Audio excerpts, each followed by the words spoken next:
And we're live. And we're live. Barely, Yeah, right? barely. Oh my goodness. It's oh my God. It really is. I mean, yeah, it's like I really do have to balance my need to keep my sanity with my need to be somewhat informed. Dude, it's so bad. Like I can't find the balance. I'm freaking out. I want to be like, good morning, everyone, and welcome to the 6th week of apocalypse. Yeah, I know, right? We're all moving to Spain. Yeah. Welcome to the Spanish edition of the Ragin to the Vlogs. Oh, Buenos dias. I swear to God. I mean, really. Oh, you couldn't. I mean, this is literally like this entire timeline. You literally couldn't make this shit up. If there was a writer writing this and sending it to their editor, the editor would be like, "This is unreal. This is too far fetched. This is not realistic enough. You gotta tone this down." AI is coming for you, Daphne. Yeah, sure. At this point, I'd be like, fuck it. At this point, this is the least of our worries. Exactly. Oh my God. Oh my God. But good morning, everyone. It is February 3rd, 2025, and this is the Ragin 2, the vlogs. Oh boy. The anxiety too.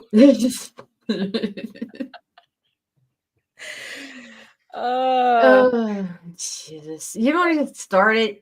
I guess we should, right? Right. All right, here we go. Hit the button.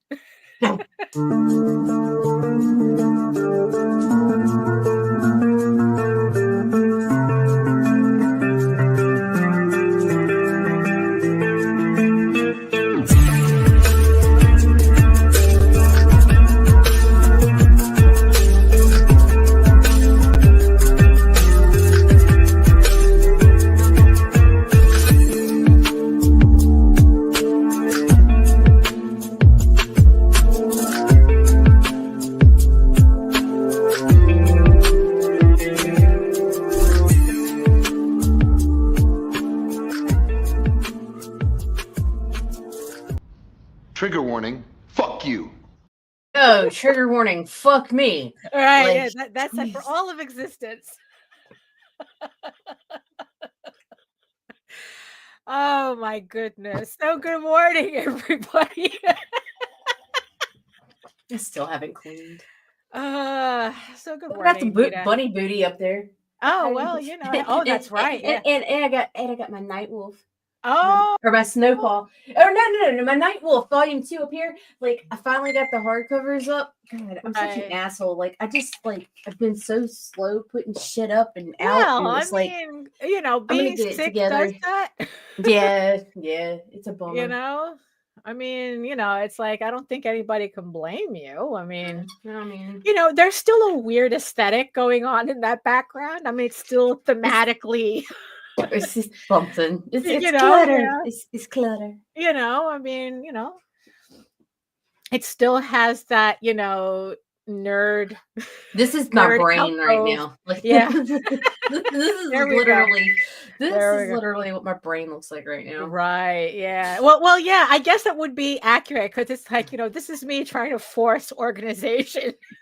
In the middle of everything. Yeah. Oh my goodness. So who's joining us in the chat today? I know there's people there. I got to get back over there. Oh, we got Rob. Good morning, Rob. Hello, Joseph. Hello. Good morning.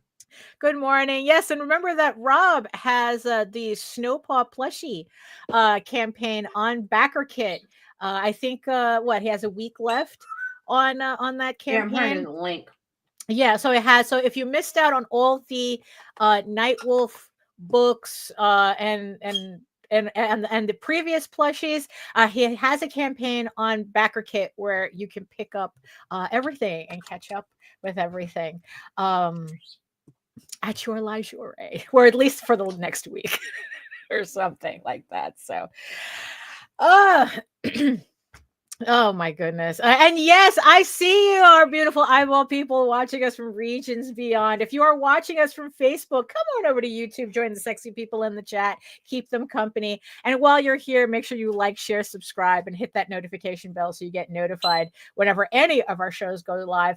Facebook has a tendency to act up, and it's just a lot easier for us to conversate with you directly when you're in the YouTube chat as opposed to posting from Facebook. But we do know a lot of you. Oh, hello, eyeball person. Oh my God. Oh, the notifications went out. Oh, okay. All right. I didn't turn off my ringer. Okay. At least, everyone's my package is shipped. Oh, what package? Stuff. This is personal. Right. Yes, stuff. I've been stressed. I had to treat myself. Well, yeah, that's true. That's true. I mean, Jesus Christ. Really.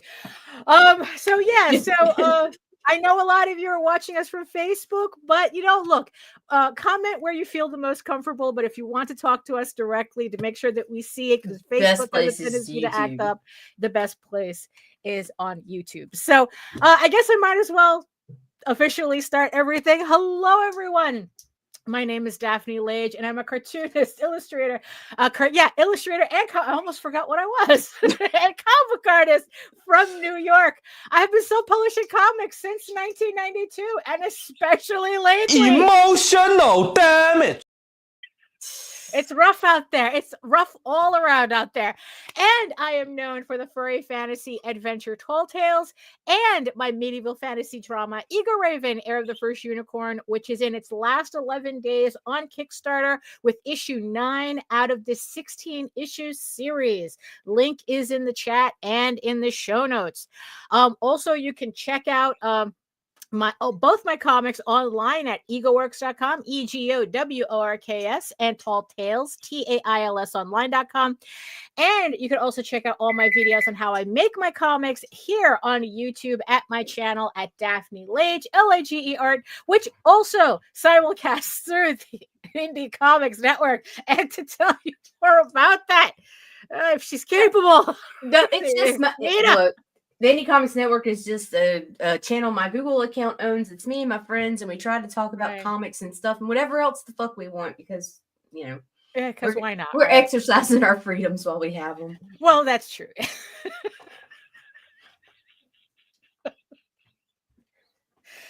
Oh, my goodness. I feel like I'm taking crazy pills.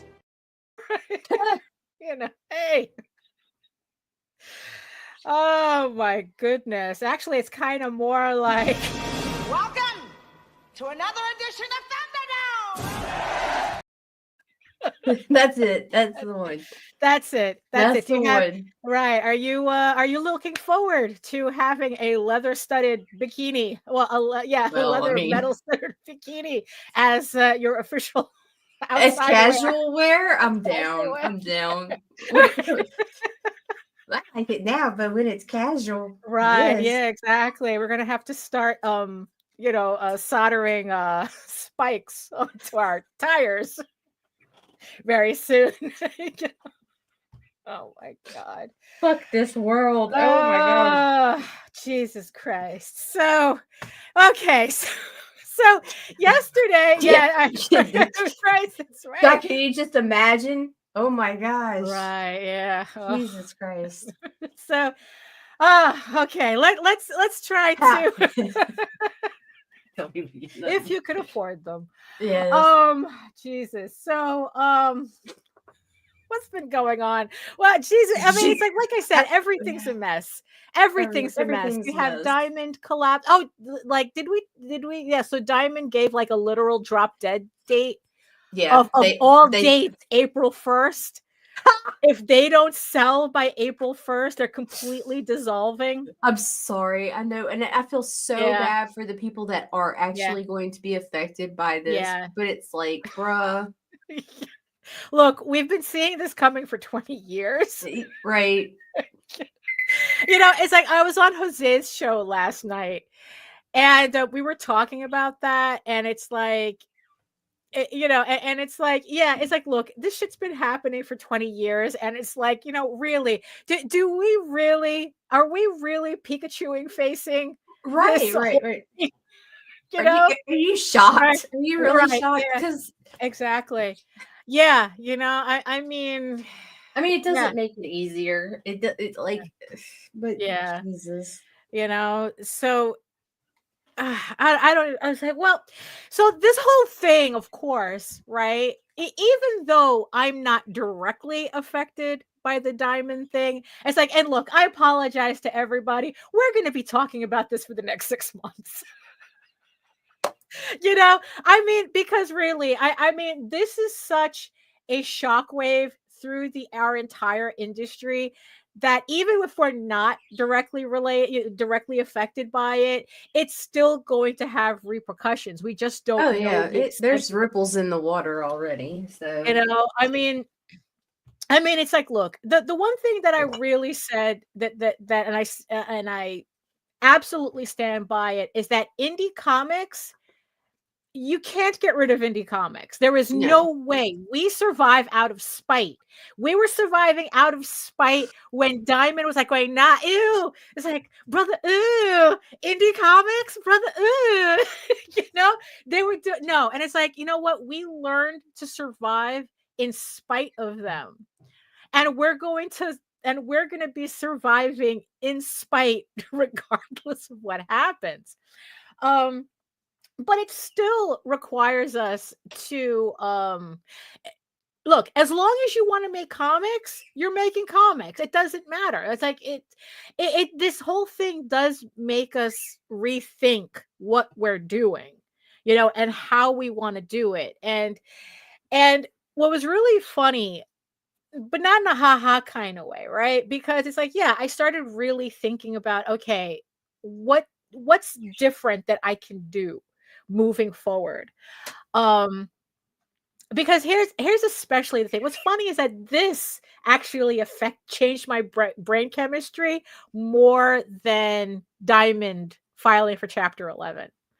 Morning, Michael. And me and Jose were talking, right, as we want to do. Like you.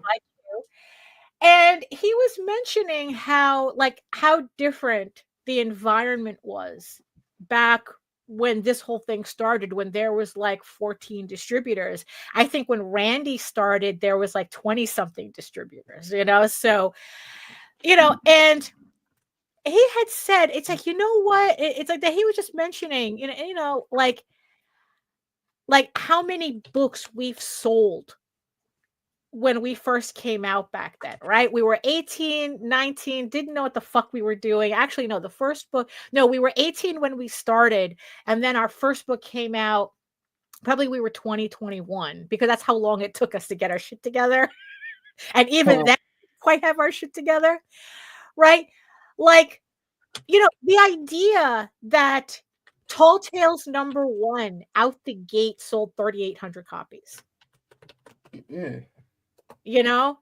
It's like, without us doing anything but releasing a book, 3,800 copies, right? This was in like 92. So it's like, yeah, so 92, 93, like each, and it's like, yeah, and it's like each issue that we put out afterwards, it's like, yeah, it's like, 38, but we always sold around like over like 1,000, 1,500, copies.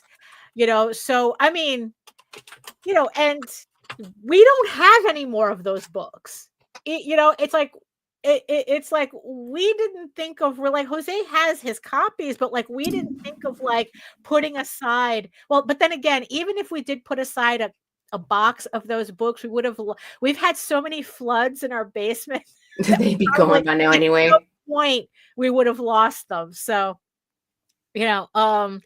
but 3,800 out the gate, right?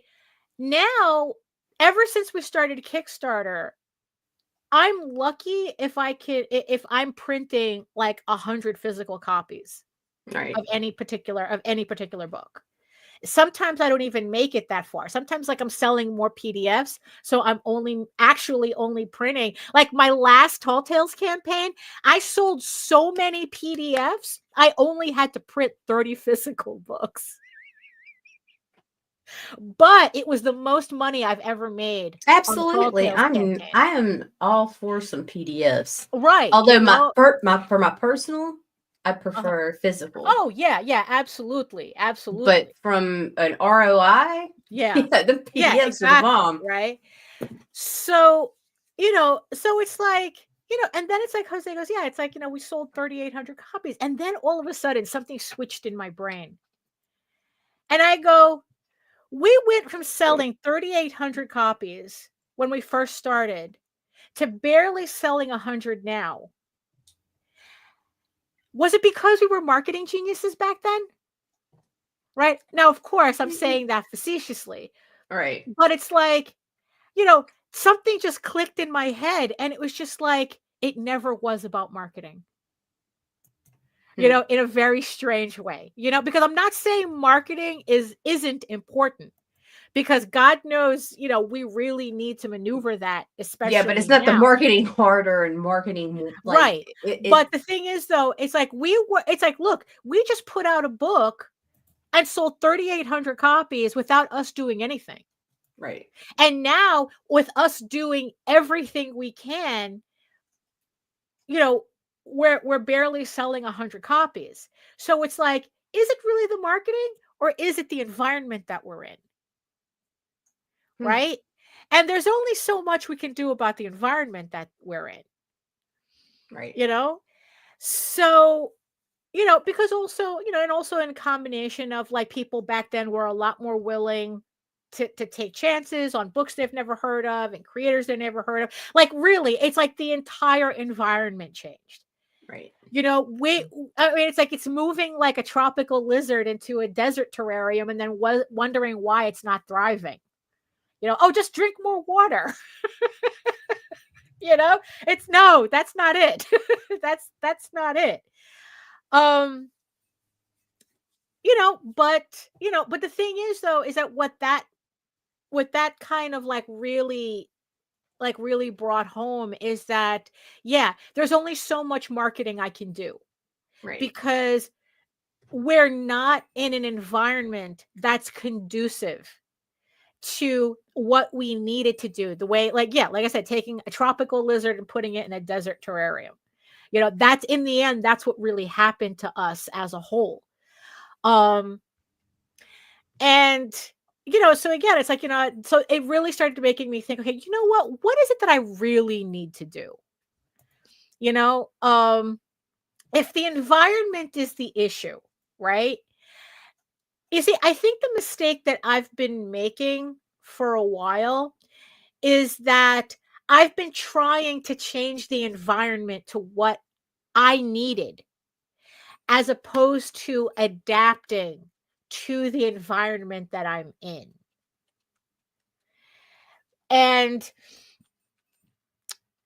and it's like, and it doesn't sound like that much of a difference in terms of thinking, but because of that, I finally pulled the trigger on a couple of things that I'm not sure will help, but it's certainly not hurting, right? So some of the things I decided to do is that I am going to completely stop posting to Twitter and Instagram. I'm just going to finish up. I've already retired my Twitter. I still have the account there, but I'm not posting to it anymore. I mean, honestly, it's like, I think that I can take chili ramen.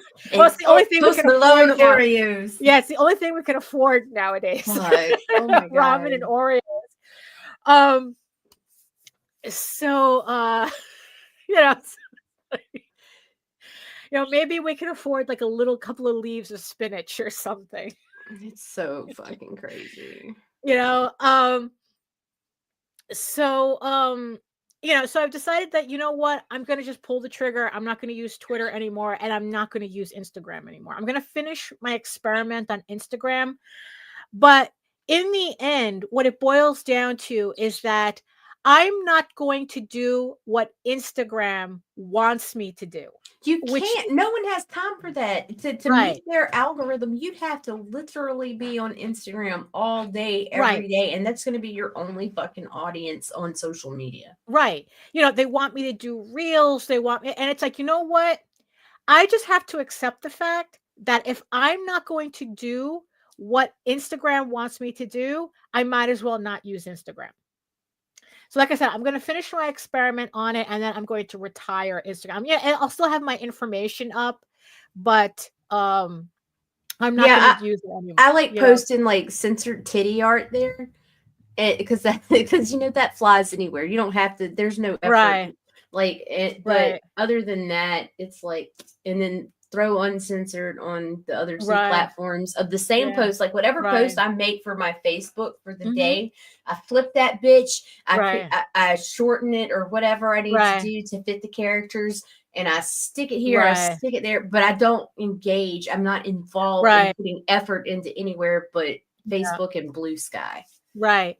Yeah, because also all the artists that I was following on Twitter, 99% of them are on Blue Sky now. So and I have half the fucking followers and twice the engagement. Twitter. Yeah. So yeah, I get a lot of engagement on Blue Sky. So I'm sticking with that. I'm retiring Twitter, I'm retiring Instagram, and I'm sticking to Blue Sky, right? Sticking to Facebook because that still works for me, right? But it's like, you know what? It's like I really do like I feel like I'm getting stretched so thin that wherever I can save my energy, that's what I'm going to do. Right. And if not posting to Twitter and not having to worry about Instagram can help me save a modicum of that energy, that's what I'm going to do. And it's the same thing that I'm kind of like treating my Kickstarter right now, which is a little strange, but it's like I said on the last time. If posting about my Kickstarter and not posting about my Kickstarter is giving me the same zero result, I'm going to save my energy. And I think, and I'm kind of at this thing where it's like, okay, I understand the plateau, right? The dead zone, right? Where no matter what you do, it's like you cannot get people to pledge I think it's like that 2-week period in the middle of before when you start and before you end. Right. So I figure what I'm going to do is I'm just going to like lay off the posting until like the last 7 days of the Kickstarter, and then put my energy in that and like really pushing the Kickstarter in that last 7 days. The first 3 and the last 7, the last week. Because it's like to post and then see, oh, I actually lost a backer. That time it gets really irritating. And it's like, you know what? I need to save my energy. I can't, it's like, it's the whole like doing the same thing. I mean, I wouldn't say don't post at all, but still post during that time. But you don't need to be that constant grind during that lull piece. Like, but you want to hit it hard at the end because you don't want that exhaustion, that backer fatigue, which will happen because they get tired of looking at the same fucking shit. Yeah, well, that's part of it too. But the thing is, though, it's like, but even if they want to see it, there just comes a point where it's like, you know what? I can see it's not working. I'm just wasting everybody's time. Like, I'll just post regularly, but like if I have artwork or something, and then it's a little reminder, oh, by the way, the Kickstarter is live. But like that really dedicated posting, it's like, I got to chill on that. Let me tell you something, Rob. They're starting to appear. And that's why you want to be there now. The fans are arriving because they've learned that we've left. And so now they're starting to follow. Well, you see, and that's kind of like, but the thing is, though, I understand Rob's frustration. Oh, I do too. It's completely aggravating. Because it's like, like it's kind of like, okay, so I put Eagle Raven on and Tall Tales on Webtoon. Right. And it's like, it's doing okay. It's like, you see, the problem is is that every time, and I was complaining to Jose about this, it's like, the problem is that every time we have to deal with a new platform, it's always starting from scratch, right? It's like, it's not like people, it's like I said on the last show, these corporations have the audience trained to stay put. So even if they like you, they will not follow you, or like 80% of them will not follow you. Right. So it's kind of like the thing that I said, where a retailer has said that when a store, a local comic book shop closes, 80%. I had mistakenly said 60. Jose corrected me. He's like, no, it's around 85%. 85% of that clientele will not look for another outlet. You're inconvenient. For comics. Right. It's like, oh, I guess comics don't exist anymore. That whole thing, right? So if you leave for another platform, people are like, oh, I guess you don't exist anymore. Right. Right. And that's the frustrating thing, because you're building from scratch, there is no momentum. You have to build that momentum all over again. So am I getting, so right now I'm like at the top of Mount Everest in the oxygen deprived zone. It's like, it just feels like, it's like, yeah, I'm getting all this exposure, but I'm still kind of dying. It's like, it's kind of, again, it's like, it's trying to figure out, like, okay, how do I get this environment? What do I have to do in this environment to survive? If I can't change the environment, like, what do I have to do to survive it? So I have my stuff on Webtoons. Can you read it on Webtoons? Yes. Am I getting views on Webtoons? Yes. Is it translating anywhere else? Absolutely not. I have not seen any, especially on this campaign, I have not seen like any transfer of those views to the Kickstarter. Maybe it's going to take a while. It takes a while for it to build up, because you got to look at these fuckers Right. that only went to Webtoon in the beginning. Yeah. And they fucking post 4, 5, 6 issues and then came Right. out with those fucking trades. And they're making 40 grand. Right. Yeah. I mean, it's like, it's like, it's a slow build. And that's the problem too, is that we have to get it out of our head that there's a quick answer to this. And there isn't. It's like, even the people who thought that, oh, hey friend, I just have to like put out a TNA book and I'll make the monies. Like, even they're finding out that it's like, no, not really. Is your last name Polito? No, it's not. It's not happening. And not only that, but if they're not seeing slow growth, they're seeing backward growth. Well, that's not growth then. Wait, backward growth? No. No, that's not what that is. They're seeing a backsliding on their campaigns. I mean, everybody is seeing it. That's for sure. And that's the thing. And it's like, and I think we're at a point. We're hungry too. Yeah, we're at a point where I think we can all stop asking, what am I doing wrong? Because I think we're at a point now where it's like, honey, this is affecting everybody. It's not just you. Right. It's not just you. And, and it's like, you know what? And maybe it's like, there isn't anything that you can really do at this moment, because our environment is not conducive to whatever growth you're looking for, So another thing that I pulled the trigger on was I finally put my books up on Global Comics. So both Eagle Raven and Tall Tales is on Global Comics right now. If you have the Global Comics app, you can read them for free as part of your subscription.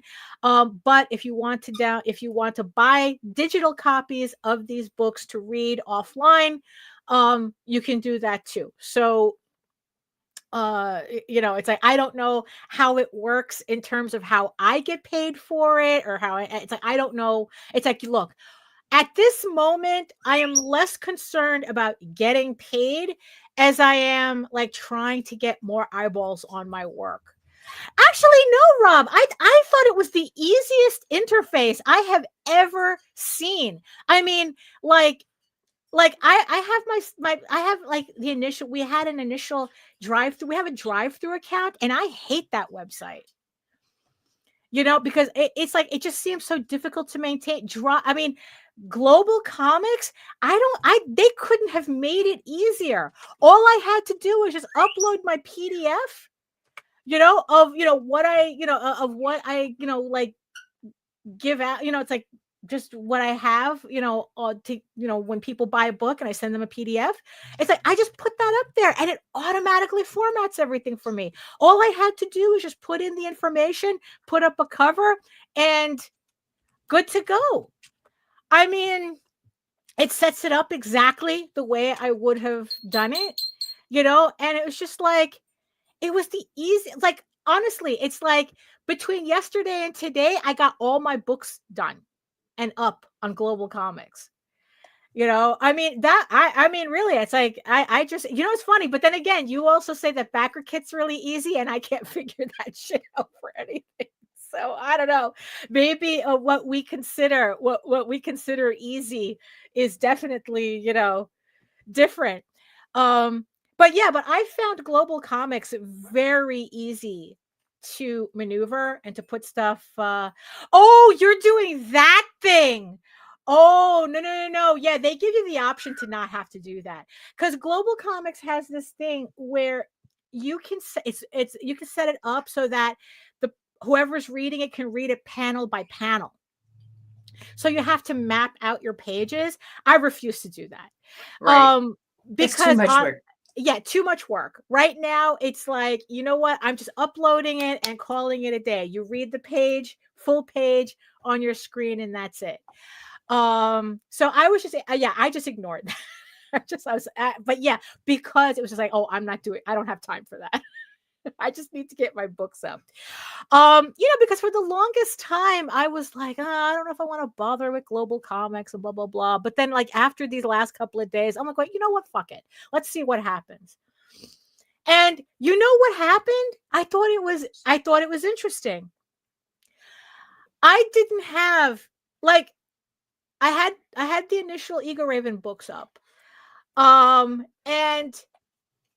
it's like, I probably posted like one post about it, but before I even posted, my books already had 80 views. After me putting up the last issue and posting about it. And in between that time frame, my books had 80 views. And I'm like going, am I reading this? I mean, it's like, what the heck, right? By the next, it's like, let's see, let me see what the numbers are right now. So, because I put Global Comics on my phone so I could check it. So, let's see how do I find myself here? Hold on. And it's like, I don't know how their algorithm works, but my shit was getting views the second I put it up. So here's, like, as of right now, Eagle Raven has 332 views. And I didn't do anything. So there's something about Global Comics where I guess if you put up new books that you get noticed. You get noticed. It's like, and it's like, I already have one person who has it on their shelf, which means that they're subscribed to it. Right. Like currently I have 5 followers. Let's see, like Tall Tales right now has 257 views and is on one shelf, which means that someone subscribed to it. So I barely did anything. And if my goal was to get eyeballs, Global Comics is working, because I've certainly had significantly more views in a faster time on Global Comics than I do on Webtoons. Because on Webtoon, Where do I have it here? Okay, so on Webtoon, right? On Webtoon, Eagle Raven has 867, but that took a couple of months.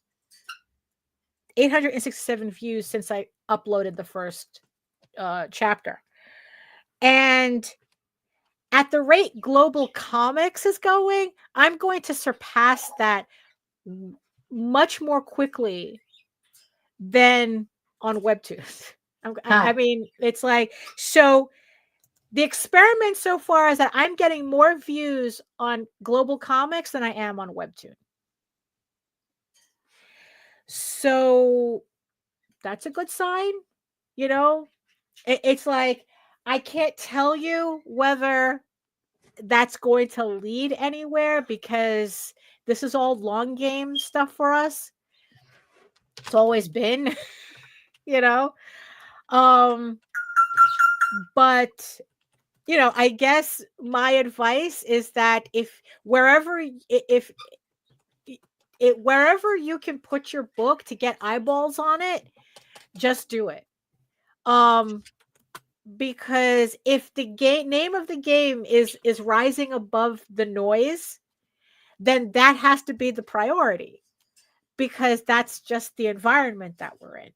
But again, you have to consider too, are you willing to do what that platform needs you to do in order to get that attention? Like I said, with Instagram, I'm not willing to cater to that algorithm. So I'd rather move on to another platform that I think I can cultivate more. Like another thing that I started doing is I started uploading my weekly vlogs to YouTube.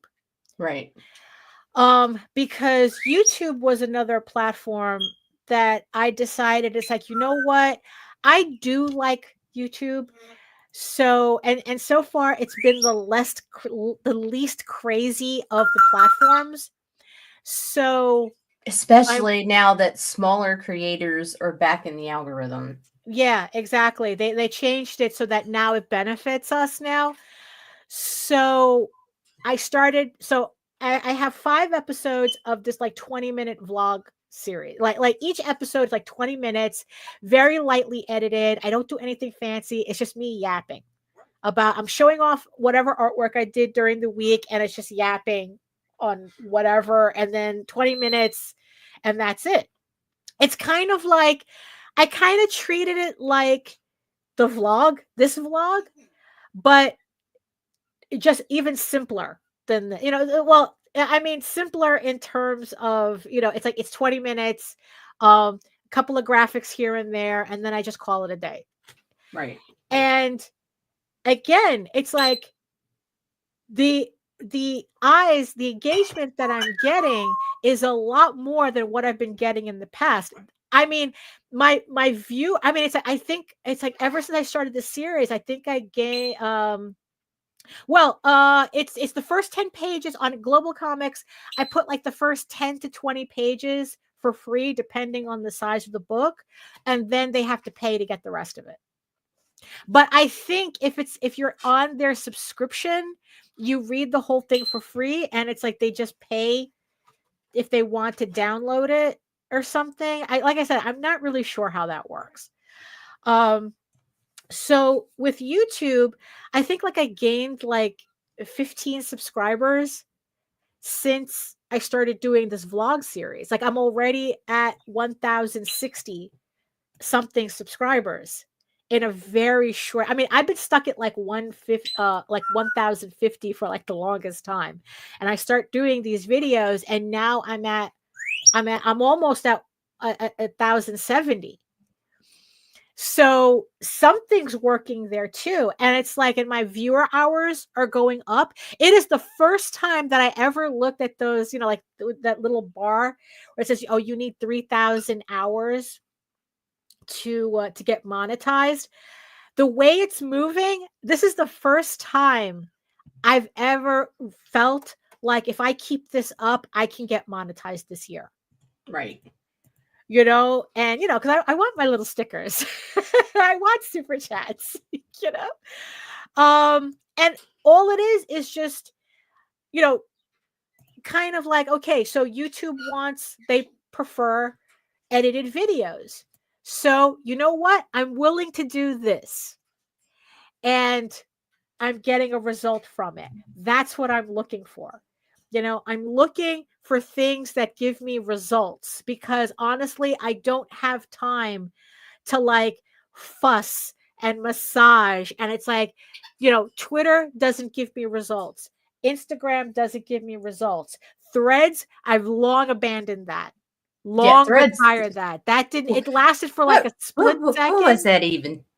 Yeah, it lasted for like a split second, and then it was just like, no, this is no good. You know, I'm just wasting my time. So yeah, so then, you know, so yeah, so that's kind of like what I'm like narrowing it down to. So it's like, okay, so webtoons, yes. Global comics, definitely yes. YouTube, yes. Blue Sky, yes. You know, it's like, are these making me money right now? No. But if I keep working with what I'm seeing, because I am getting results, I'm getting some results on that. Like right now, it's just all about the engagement and the eyeballs.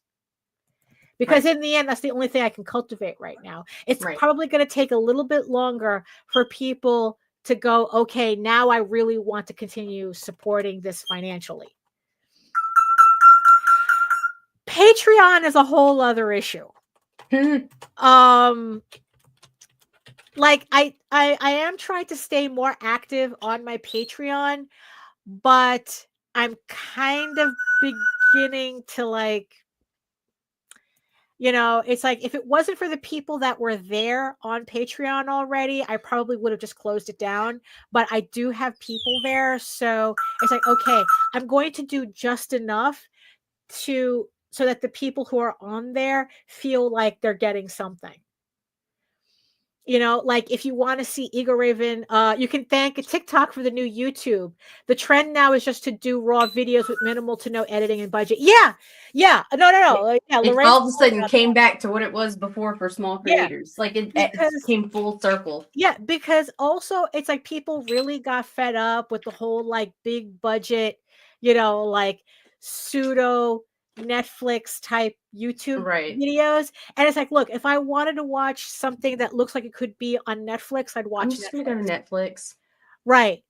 You know, it's like I don't need to see, you know, and yeah, and it's like it's kind of like, yeah, it's like, you know what it is? It's my whole karaoke analogy. Nobody goes to karaoke to see the person belting out a perfect rendition of I Will Always Love You, Whitney Houston version. Nobody wants to see that.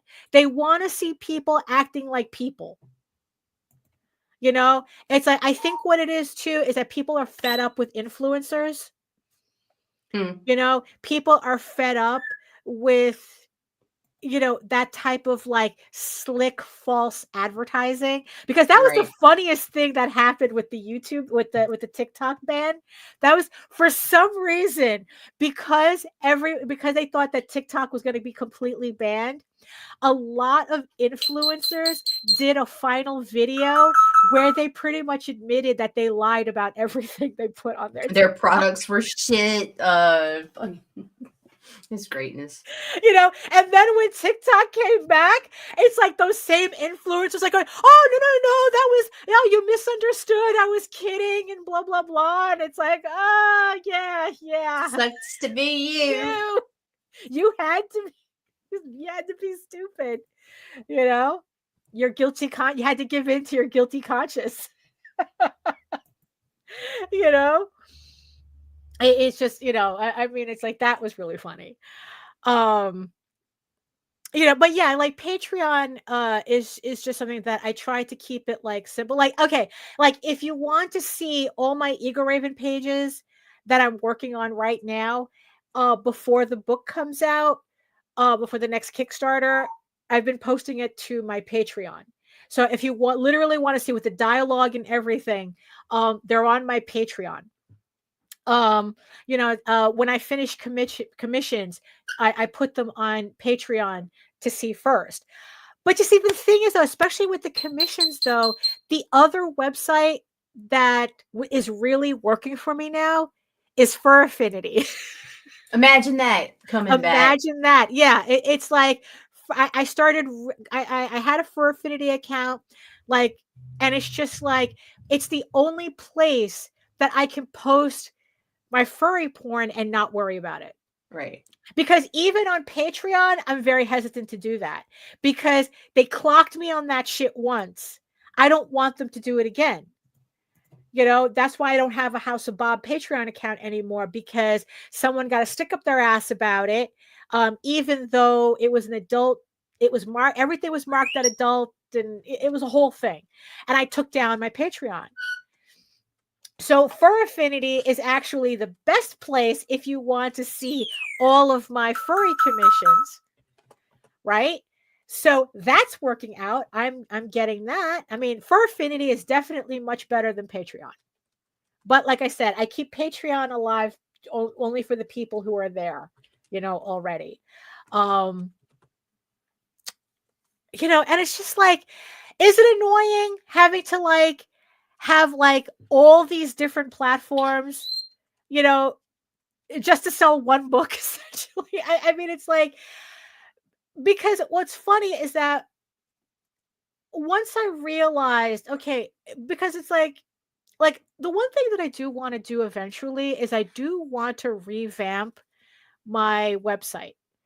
I just want to I don't know, clean it up. But one, I don't know how to update a website without deleting the website that's there already. I don't know how to do that anymore. Right. So that's kind of like an issue for me. That's why I haven't done it. But also at the same time, I have to think about, even though it's very important to have your own website, there's only so much that you can have your website do, because the audience is not going to be there. It's kind of like, it's important to have a website, but your website is not there to build an audience. Kind of like that weird, because everyone's on platforms, and we've already established that people will not leave platforms to go to a website. That's the environment that we're in. It's like, unless you've already built your website to be something like that, you're not going to have that same, like if I had just posted my PDFs to my website, nobody would have seen them. Right. I post them to Global Comics. I get 300 and something people seeing them within 24 hours. Not even within 8 hours, within 4 hours, So how do I rebuild my website knowing that that's not going to be the hub I'd like it to be, but it needs to be a hub that I apparently on the based on the environment that I'm in, it needs to be. Do I make a website where instead of having Ego Raven update every day on my website, I just send you a link to Global Comics? Huh. I just send you a link to Webtoons. It's like, oh, read Ego Raven for free on Webtoon and Global, buy it on Global Comics. It's like, you want to support the page? Here's my Patreon. It's like, oh, you want to see my furry galleries? Go to Fur Affinity. It literally, the website is just a hub. It's like a glorified link tree, essentially. Right. Maybe I'll have, I'll fix it up so it has artwork on it, and it's like just something a little bit more. But the point is to kind of send people to all these different platforms that I'm in, instead of staying on the website, because they're not going to stay on the website. As much as people are saying that they want to do web rings again and whatnot, as I'm watching them do that, the only people who are supporting that type of thing, that kind of like that, the return to retro websites are other creators. Right. Not the audience that you need to actually support yourself. And that's kind of like, okay, it's like, it's just trying to organize all this. It's like, okay, you know what? If I can't live without the platforms, how do I organize the platforms to benefit me the most? Although I did update my link tree, the link tree page, I didn't realize that you could actually organize your links by category. Like, I'm pretty sure you knew about this already. I'm pretty sure if I go into the Ragin link tree, you have everything organized by groups, right? I just found out about that. I was like today years old when I found out. That's like, oh, I could do that. I have a Kickstarter section, a live on Kickstarter section, a follow me here, and then all the icons like for. Right. Yeah. So now I have my link tree perfectly organized. I was very proud of how it came out. I was so happy with how it came out. It's very organized. Like whatever live Kickstarter is at the top. And then it's like I have a shop here section. I have watch here section, with the YouTube stuff. And then it's like, free PDFs at the bottom that people can download. It's very well organized. Right. Yeah, exactly, Lou. That's the point, right? It's like everybody, like, honestly, I'm talking this shit about a website when I can't remember the last time I went to somebody's website. It's always somebody's, Facebook or like Instagram or whatever. It's like, oh, they're on YouTube, they're on whatever. But it's like, I can't remember the last time I went to somebody's website. That usually, like, they're selling stuff through Ko-fi, here's their Shopify store, it's kind of like, why are we expecting other people to do the things that in the end we're not doing ourselves? Right. So it's like, it's us fighting the environment that we're actually in. Yeah. It's like, we wish for being able to get people to our websites, but that's not what's happening. Right. So we have to realize what's happening and then adjust accordingly, not the other way around. We're the ones that have to adapt to the environment, no matter how shitty it is. Because I don't like this environment. I don't like the fact that I have to send people to 7 different platforms just to see my work, as opposed to one website. But it's I told my niece what kids are on now. She was like, Facebook is for old people. Yeah, right. But the thing is, though, it's like, well, as an old, I do have old fans, so I have to be on Facebook. But I'm on Webtoons for the kids to look at it, I mean, yeah, it's just, I mean, what's really funny is that, I've been struggling with this for a while, and it's like only now does it feel like it's all coming together, that it's all like, oh, that's what I had to do. It's like all this, because it's like before it was just me kind of fighting it. I think that was the problem. It's like I was just fighting. It's like, no, I don't want it to do that. I don't want it to do that. I don't want to do that. And this, that, and the other thing, right? And then it's like, oh, now I get it. I just had to decide, what was I willing to fight the least? Like, I'm done fighting with Twitter. I'm done fighting with Instagram. I actually like YouTube. I actually like the new videos that I've been making, and apparently people are liking them too. So that only encourages me to do more of them. Global Comics, instant success there. You know what? It's like, I swear by it now. I have no idea what I'm doing on it. I don't know how to get my money, but I swear by it. You know, just for the views alone, the fact that people are looking at my work, it's like just for that alone, I swear by global comics. You know, if you could put your stuff on Webtoons, put it on Webtoons because it's a completely different audience. You know, and then it's like, and then the whole thing about, okay, what conventions? How do I treat conventions the same way?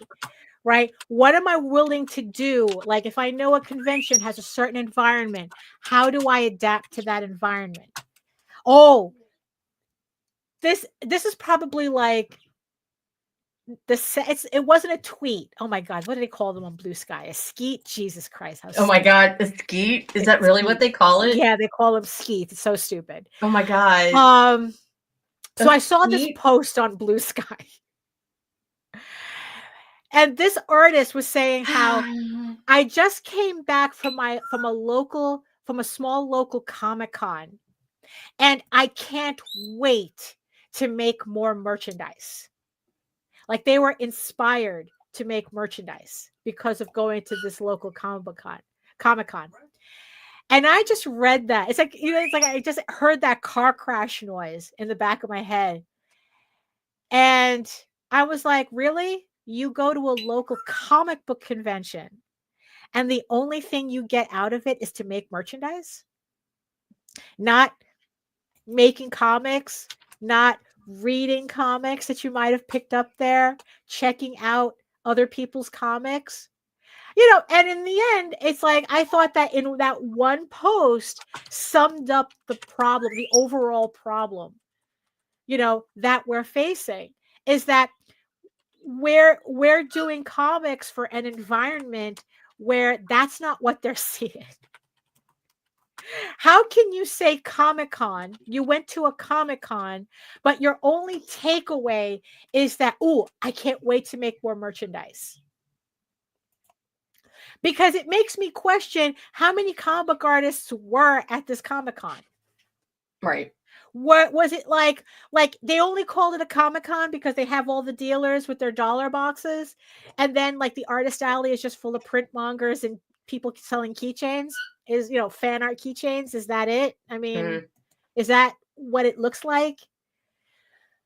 And it's like, and in the end, it's like, that's the reason why, it's like, if I'm still on the fence about going to Anime NYC. Jose says go to, and if you get at the table, just do it. Just do Anime NYC because it is here. Hey, hello. And my whole thing is going there and finding out, well, if nobody else is selling comics and I'm the only one selling comics, does that give me an advantage in that environment? Possibly. In the end, that's what I'm testing. It's like, how much of a desert is that environment that I could actually sell water? Because everybody else is selling prints and keychains, everybody's bored to death. But what if I'm selling comics? I don't know. I'm not going to know until I actually do it. Right? Same. I mean, Baltimore Comic-Con is serving a completely different purpose, but I still, but the thing is that the other thing that I'm testing is that, well, what if I made digest sized versions of my books? Right? Which I am once this campaign ends, I'm going to send out for samples. It's like, does the size of a book matter?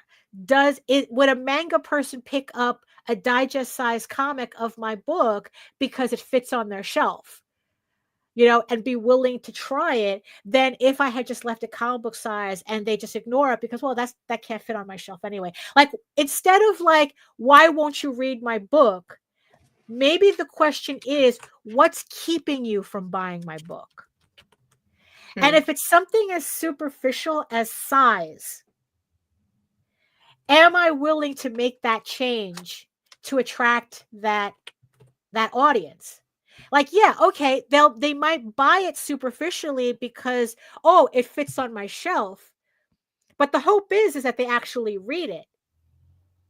Because, yeah, it's like, it's not that I'd rather they buy it. I'd rather they read it.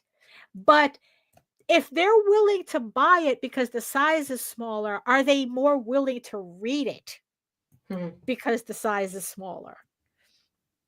So again, that's me kind of like changing to that environment. When it comes to Kickstarter, right? It's like, look, as much as we kind of poo-poo the whole thing about, like, oh, TNA Books makes the most money on Kickstarter, which we know is statistically not true. But still, though, it's like, okay, if you know those types of books make this type of money, are you willing to make those types of books? If you're not willing to make those types of books, then stop complaining that those books are what's making money on Kickstarter, and just accept how you're doing on Kickstarter for what you're doing, and then just move on with your project from there. Right.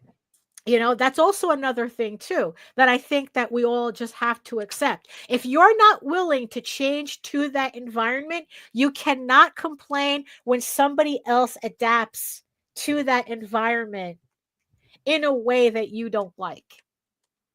Because in the end, it has nothing to do with you.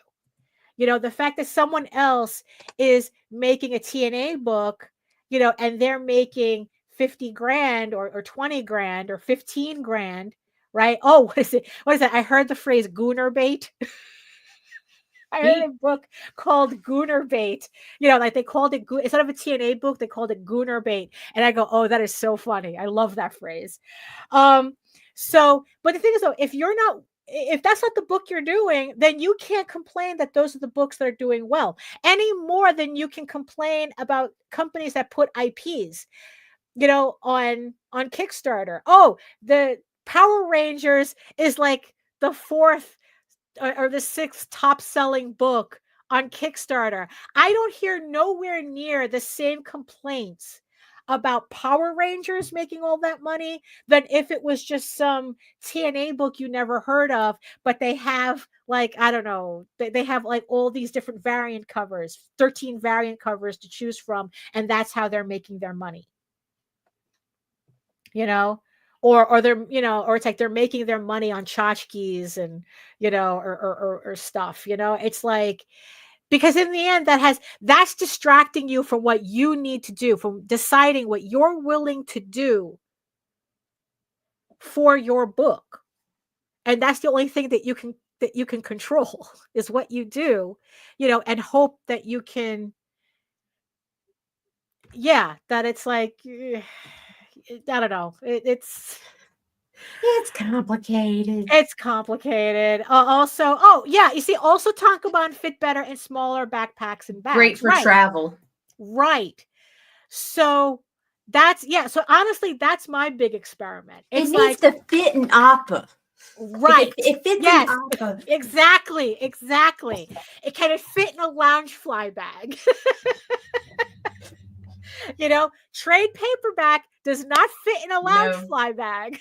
After the fuck tried. Right. Does not fit in a lounge fly bag. So if a majority of your audience has lounge fly bags, how do you get your stuff in that bag?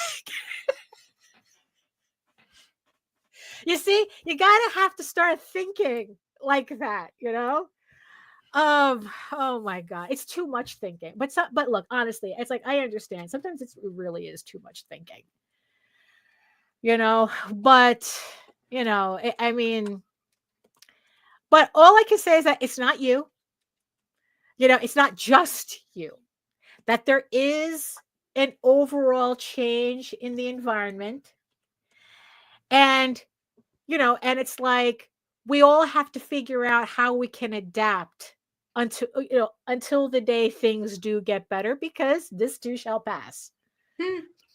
My next experiment, just to end it on this, because my next experiment is Amazon is finally putting our books on Amazon, selling PDFs and, and just like, doing the lounge fly is life. Yes, it is.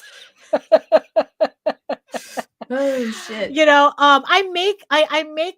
I also made branded bags, but we're talking about after the fact, because in the end, you know how it is. The kids are all in the corner, they're unbagging everything, and they're trying to fit everything into their backpacks.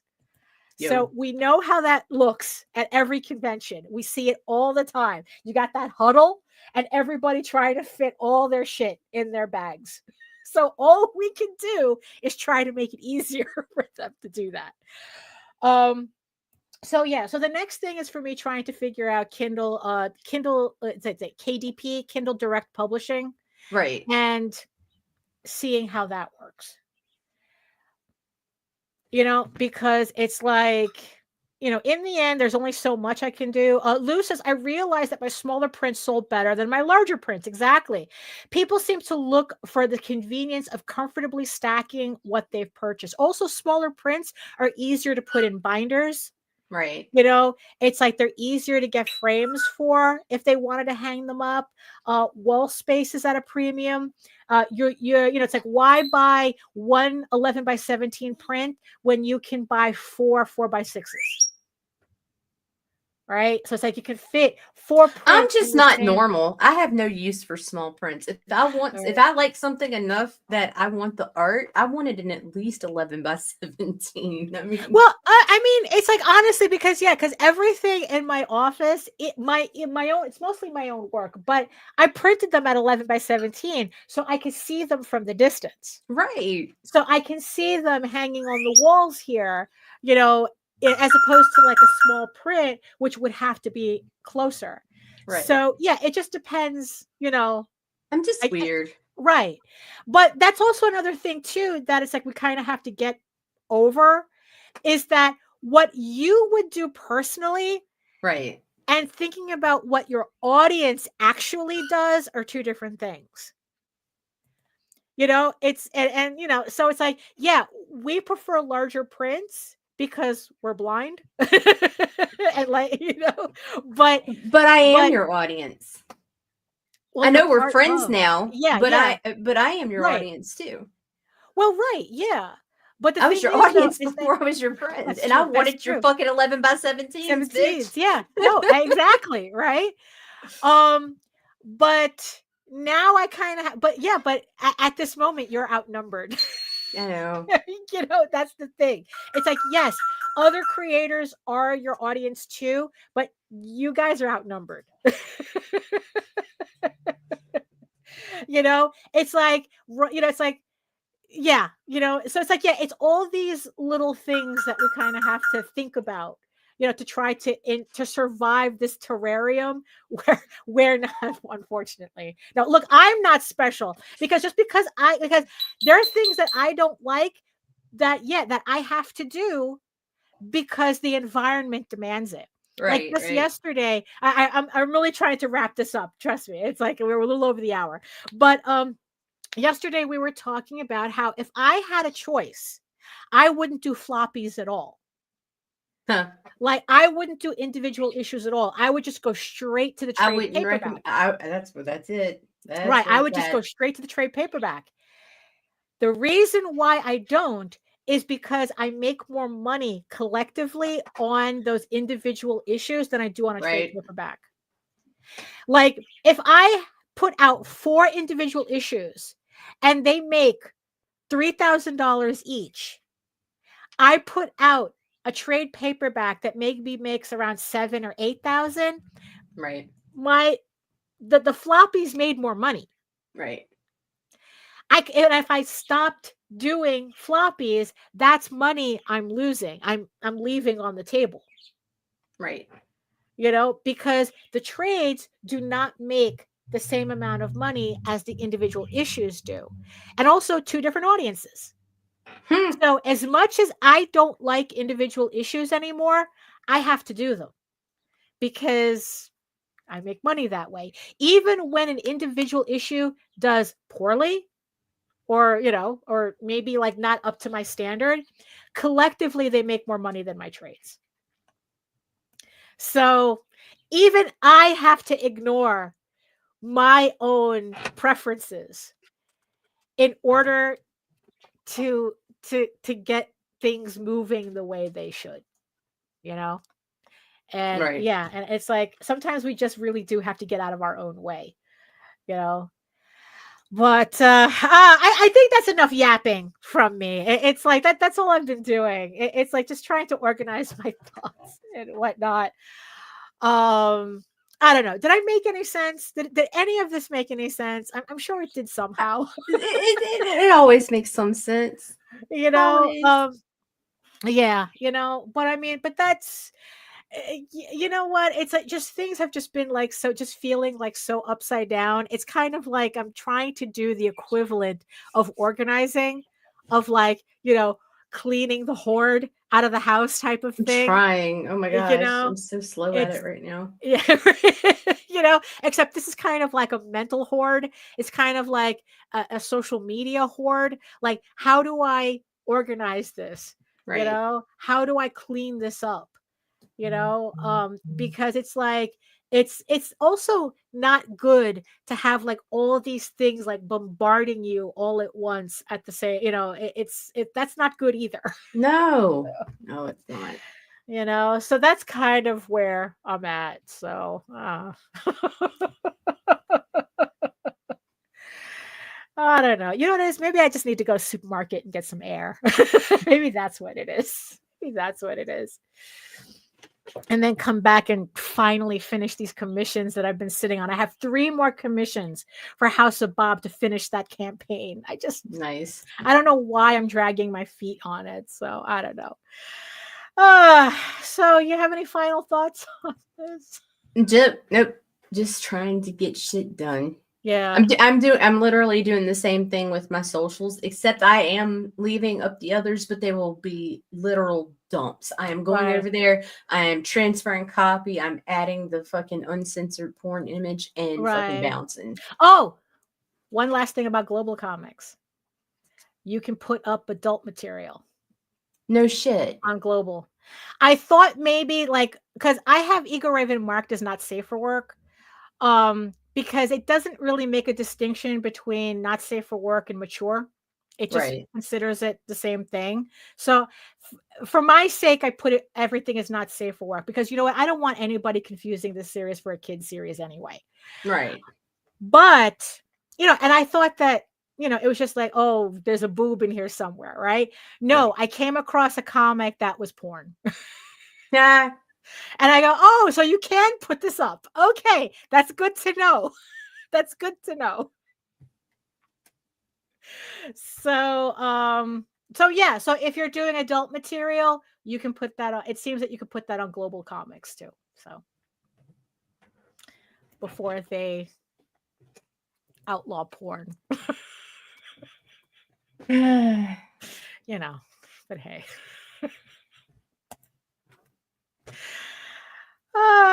So I want to thank everybody in the chat for keeping us company today. It's like I apologize if my rambling was extra rambly today, but I don't know. There's a lot going on. You guys know how it is.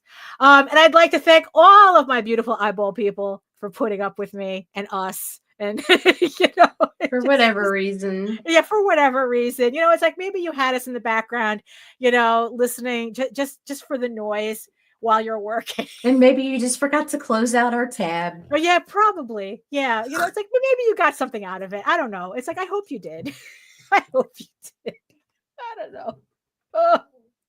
But I guess just as a reminder, you said you had an appointment on Friday. Yes, I do have an appointment Friday. Right. But I think let me double check. Talk about something else for a second. All right. Okay. All right. I gotta pull this shit up. Right. Yeah, because because it's like the schedule's just been all over the place because of all these appointments. Because Nita keeps trying to die. No, Nita is not trying to die. Oh yeah, not trying to die. Right. Nita keeps trying to live. Okay, right. There we go. All right, that works better. Yeah, Fridays in no way because I need to be an hour away at 9:00 in the morning. Right. Okay. Yeah. So we're not going to have a vlog on Friday because Nita has an appointment. But everything else. Yeah. But I will be doing a stream on Wednesday, so we're going to keep that up, and also keep an eye out for. Oh no, we can totally vlog Friday. Really? Yeah. Okay. So the 6th, I have to be. Thank goodness I fucking double. Oh, that's Thursday. That. That's Thursday. That one's on the 6th. Friday, my appointment's not until 4:30. Oh, okay. Oh, so there you go. Yeah, All right, so never mind then. Never mind, everybody.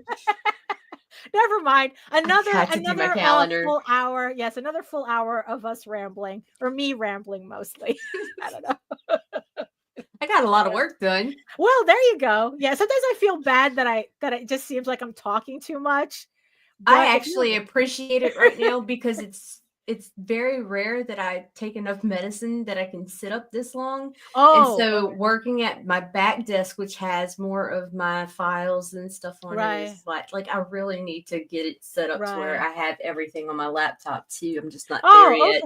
Right. So I just keep everyone entertained for Nita to do work. So there you go. So works out for everybody. Works out for everybody.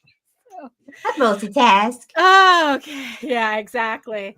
So if you want to read more about, you want to see more about me and my comics and my campaigns and all that stuff, you're going to head on over to my main portfolio site, egoworks.com, EGOWORKS, where you can find links to all of my galleries and social media sites. I mostly post to Facebook. If you want to see sketches and current work in progress updates, you can now see Ego Raven and Tall Tales on Webtoon. If you want to read the comics there, you can now pick us up on Global Comics. Like I said, everything is on egoworks.com. All the links are there to everything.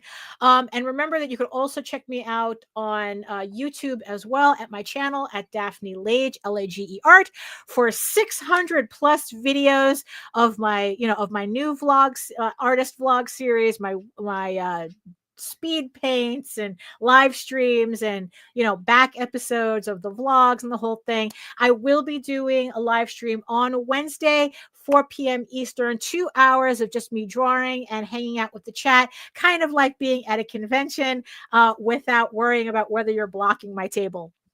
So that, so we're going to have fun there. And remember, again, like I mentioned, you could read Ego Raven for free on the website, but you could also read it on Webtoons as well. Ego Raven updates every Tuesday. You can also pick up digital files on Global Comics. And of course, Tall Tales is available on Webtoons and Global Comics as well. Tall Tales updates on Webtoon every Thursday. I think we're just on both series. We're just hitting issue 4 right now.